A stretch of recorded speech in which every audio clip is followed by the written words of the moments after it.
নমস্কাৰ বন্ধু বান্ধৱীসকল, G.K tech info চেনেললৈ সকলোকে স্বাগতম জনালোঁ।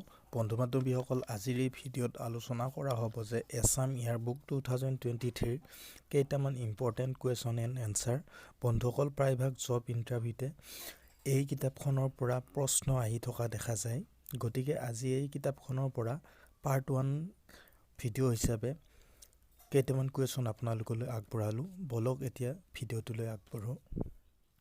অসম চৰকাৰে গঠন কৰা বিশেষ মহিলা কামাণ্ডো বাহিনী হৈছে ক নিৰ্ভয়া, খ স্ত্ৰীবল, গ নাৰীবল, খ বীৰাংগনা। উত্তৰ হৈছে খ বীৰাংগনা। নাম্বাৰ 2, 1930 চনৰ ঘূৰণীয়া মেছমেলত অসমৰ প্ৰতিনিধি কোন আছিল? ক চন্দ্ৰধৰ বৰুৱা, খ বিষ্ণুৰাম মেধি, গ হেমচন্দ্ৰ গোস্বামী, খ গোপীনাথ বৰদলৈ। উত্তৰ হৈছে ক চন্দ্ৰধৰ বৰুৱা আছিলে। নাম্বাৰ 3, গুৱাহাটী চাহ নিলাম কেন্দ্ৰ কোন চনত স্থাপিত হৈছিল? ক 1962 চনত, খ 1960 চনত, গ 1970 চনত, খ 1965 চনত। উত্তৰ হৈছে গ 1970 চনত। তাৰপিছত 4 নম্বৰ, অসম কেতিয়া ইংৰাজৰ অধীন হয়?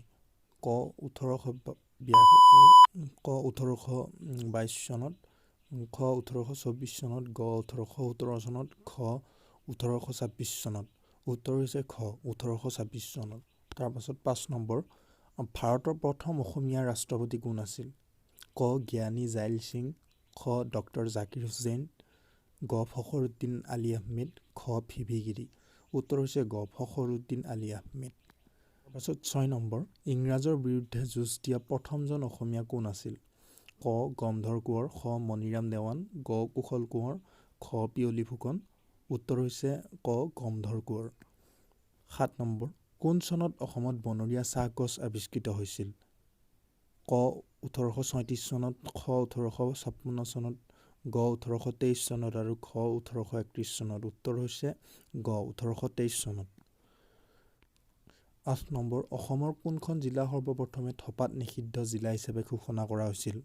ক কৰিমগঞ্জ, খ যোৰহাট, গ গোলাঘাট, খ লখিমপুৰ। উত্তৰ হৈছে খ যোৰহাট জিলা। 9 নম্বৰ, ধোধৰ আলি কোনে নিৰ্মাণ কৰাইছিল? ক গদাধৰ সিংহ, খ শিৱসিংহ, গ পুৰন্দৰ সিংহ, খ ৰুদ্ৰসিংহ। উত্তৰ গদাধৰ সিংহ। তাৰপাছত 10 নম্বৰ, অসমত ডিগবৈ তৈলক্ষেত্ৰ কোন চনত আৱিষ্কৃত হৈছিল? ক 1789 চনত, খ 1901 চনত, গ 1689 চনত, খ 1889 চনত। উত্তৰ হৈছে খ 1889।